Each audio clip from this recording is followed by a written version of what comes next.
Bonsoir à toutes et à tous, bienvenue dans ce saut sportif ce soir avec plein de rendez-vous. On va parler foot américain également.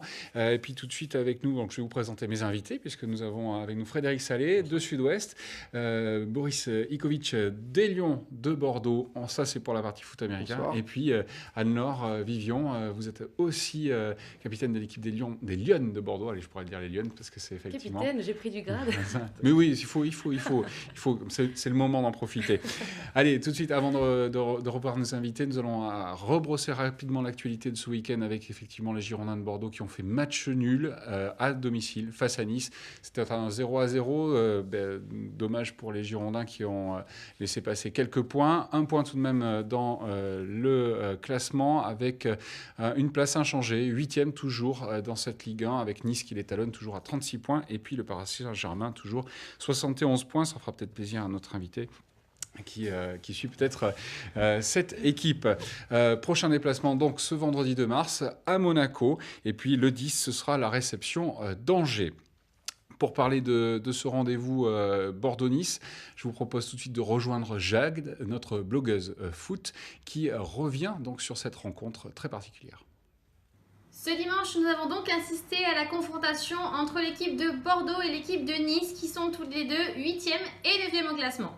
Les deux formations se sont quittées sans même avoir fait trembler les filets sur le score de 0-0. Du coup, c'est un bilan un petit peu mitigé, mais c'est un score qui avait l'air d'arranger les Aiglons qui semblaient s'être déplacés uniquement pour prendre un petit point. Et du coup, l'homme du match du côté de Nice, c'était Benitez qui les a sauvés à plusieurs reprises, au grand désespoir de Martin Braithwaite qui n'a pas réussi à ouvrir son compteur de buts pour les Girondins. D'ailleurs, on l'a vu, l'attaquant a manqué un petit peu de repères parce qu'il y a eu pas mal de centres intéressants du côté des Bordelais, mais ça manquait cruellement de présence devant le but. Avec Malcolm suspendu, c'était l'occasion pour Poyet de prouver que la bonne forme de Bordeaux n'était pas uniquement due à un seul homme. Et du coup, c'est François Camano qu'on a retrouvé à sa place et c'était plutôt intéressant puisqu'il a su faire la différence à de nombreuses reprises. Le seul petit hic, c'est que Malcolm a été suspendu pour simulation face à Lyon et que Camano a tenté un petit peu la même dans la surface niçoise. Ce qu'on retiendra de ce match des Bordelais, donc c'était quand même assez intéressant avec de meilleures intentions que face à l'Olympique de Marseille.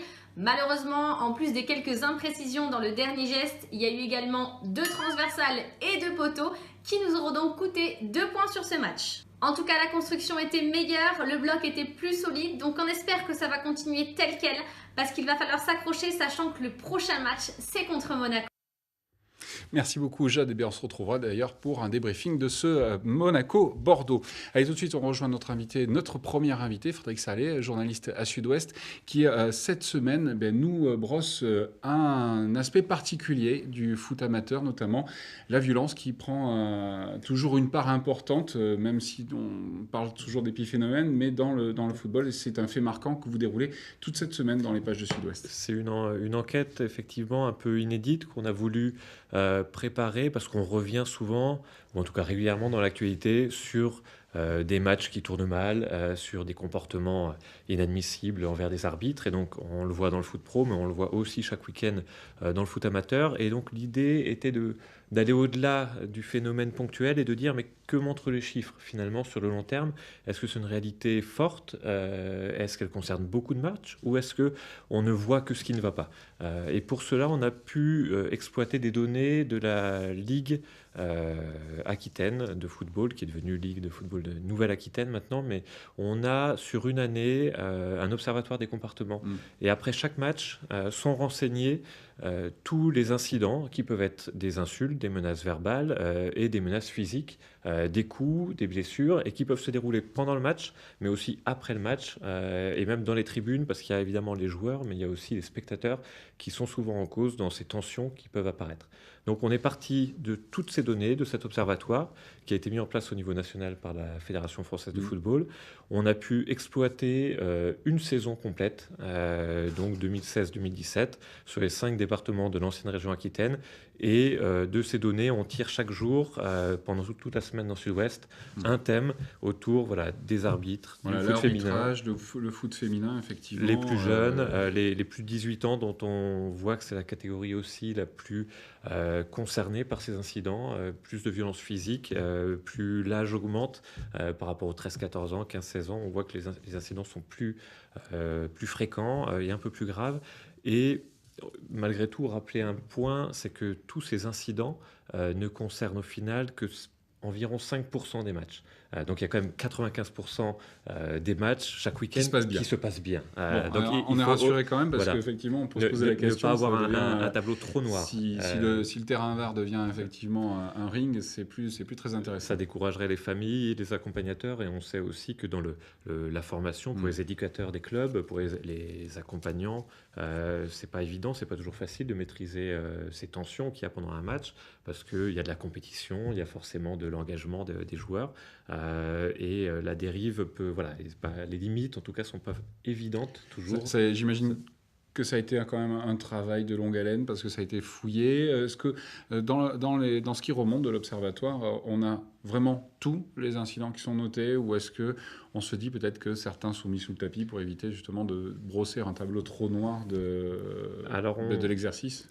Sur ce point-là, on a la chance dans la région d'avoir des données assez complètes, assez exhaustives, parce que cet observatoire des comportements existe dans chaque ligue régionale. Mais on voit, il existe depuis plus d'une dizaine d'années, 2006, mais on voit que certaines ligues jouent un peu moins bien le jeu que d'autres, vont moins renseigner des informations, et il y a une perte de qualité qui a été signalée depuis plusieurs années dans ces données. Mais en Aquitaine, on peut dire que ce n'est pas le cas. En tout cas, il y a une volonté vraiment de renseigner de façon assez fine les incidents, même si ce ne sont pas les plus graves, si ce sont plus des menaces, des propos qui peuvent être injurieux, outranciers, qui ne sont pas acceptables dans tous les cas, mais qui ne sont évidemment pas du même ordre qu'une blessure avec dépôt de plainte, avec ITT pour les joueurs ou pour les spectateurs. C'est plus compliqué. Donc on a un assez bon, a priori, index de toutes ces violences, de tous ces incidents sur une saison de football dans la région. Merci Frédéric, on le retrouve donc toute cette semaine dans les pages de Sud-Ouest, donc chaque jour sa thématique, à retrouver donc jusqu'à dimanche inclus. Il y aura particulièrement dans le MAC samedi un reportage sur un match qui est mal tourné. Sur le web également, on a tout un tas d'infographies interactives où chacun peut aller explorer les violences et aller trier lui-même et se rendre compte des propos, du type de violence, des lieux, des départements, etc. Donc voilà, jusqu'à dimanche inclus, et on reviendra sur les commentaires de nos lecteurs, internautes la semaine prochaine également dans Sud-Ouest. Allez, on va passer peut-être de suite à nos autres invités. Un sport, est-ce que c'est une question qui vous touche justement dans le football américain, peut-être la violence ou moins, ou est-ce que ça s'exprime sur le terrain par la violence des impacts, mais pas forcément. C'est un vrai sport de contact déjà, donc on est forcément sur des fois des montées de tension, mais je pense que c'est un sport où il y a un respect de l'arbitrage, d'une part parce que chaque équipe doit présenter en fait des arbitres qui font partie de l'équipe, qui peuvent être des joueurs, qui peuvent être donc il y a forcément un engouement pour aussi le respect vis-à-vis de l'arbitrage dans ce sport, et on a peut-être moins de problèmes vis-à-vis de la violence par rapport à ça. Donc plus de fair play. Allez, justement, donc je vous représente ce soir. Les Lions de Bordeaux donc, sont venus nous rejoindre sur ce plateau. On va parler donc de foot américain, ici, dans le Sud-Ouest. Un sport qui prend de plus en plus d'ampleur. Anne-Laure Vivion, bientôt capitaine. Vous êtes avec nous. Effectivement, vous êtes l'exemple effectivement, de la montée de ce sport avec la création d'une équipe féminine sur ces Lions de Bordeaux, exclusivement équipe de club, parce qu'il n'y a pas de regroupement.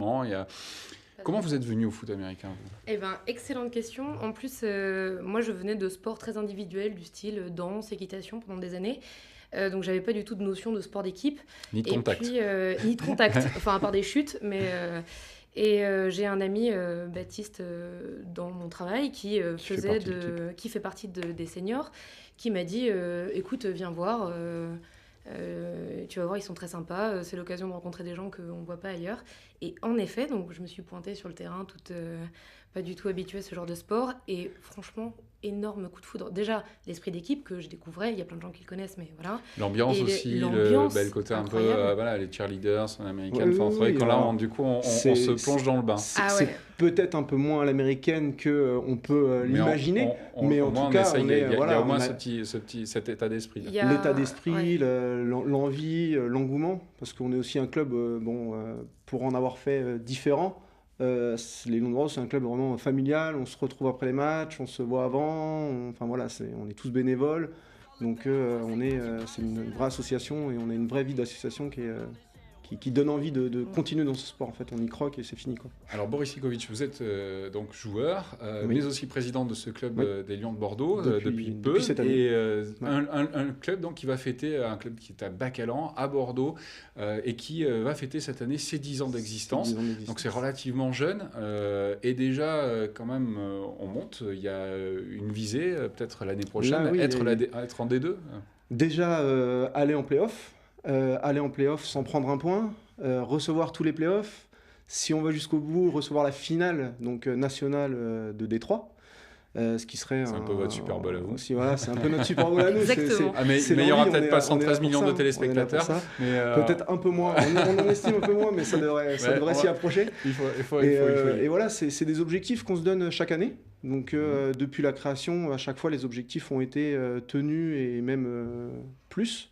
Donc que ça soit chez les féminines depuis 3 ans, les juniors l'année dernière qui ont remporté le championnat régional, les féminines qui ont été tout de même vice-championnes de France l'année dernière. On a reçu le championnat, la finale du championnat. Donc c'est toujours des événements qui nous permettent de briller et puis aussi de nous donner envie de continuer, quoi.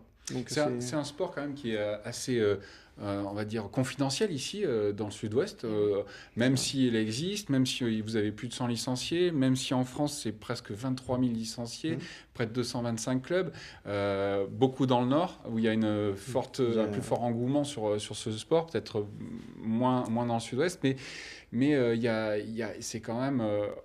on voit ça, aux États-Unis, c'est un sport majeur. Comme le baseball, vous espérez aussi qu'un jour, on arrive aussi à faire grimper un petit peu sur une marche supplémentaire le football américain. Vous, Anne-Laure, parce que j'imagine que quand vous l'avez découvert, vous le disiez, ça a été le coup de cœur. Ah oui, ça a été le coup de cœur, et puis je connaissais pas du tout, et peut-être parce que je me suis pas assez renseignée ou qu'il faut encore qu'on développe la communication, mais énorme coup de cœur. Moi, je recommande ce sport à tout le monde parce que il va à tous les physiques.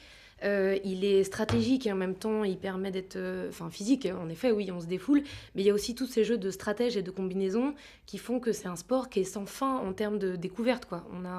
On s'ennuie vraiment pas, et encore une fois ça va à tous les caractères, tous les physiques, Et puis il y a aussi la crainte qui est souvent entendue et remise en avant, c'est les règles. Et concrètement, les règles sont assez simples, et même pour les joueurs, ça va assez rapidement. On comprend rapidement, c'est un jeu de gagne-terrain, on a 4 essais pour passer 10 yards, donc au bout du 3e essai, on peut dégager la balle le plus loin possible, et c'est l'autre équipe qui rentre sur le terrain. Enfin, c'est très simple si on veut pratiquer le sport. Si on veut arbitrer, si on veut arbitrer un peu plus haut, à un plus haut niveau, ça devient un peu plus compliqué, mais de base, pour regarder un match, ne serait-ce que pour aller voir le match, dans les tribunes, on encourage la plupart de nos familles, de nos amis et du reste pour venir voir les matchs. C'est assez simple à comprendre. Alors donc, vous jouez où? Quand est-ce qu'on peut venir vous voir? Quand est-ce qu'on peut venir vous voir? Vous entraînez? Féminine. Alors, on s'entraîne à Bacalan, au stade Charles Martin, et en plus on a un terrain qui est fait pour nous, donc ça c'est fantastique, en centre-ville de Bordeaux, pas besoin d'aller non plus trop loin. Ouais. Nous, on a notre match là, dernier match à venir voir à Bordeaux, parce qu'après on sera en déplacement. C'est bien aussi d'aller voir un peu les autres. Le dimanche 18 mars, donc à pas rater. Et on a hâte, c'est notre deuxième match du championnat. Et alors les garçons, c'est le 24 mars. Il y a les juniors qui ouvrent leur championnat ce week-end à 18h au stade Bacalan contre Poitiers, contre les Dragons de Poitiers. Et nous, notre prochain match à domicile, oui, c'est le 24 mars à 18h.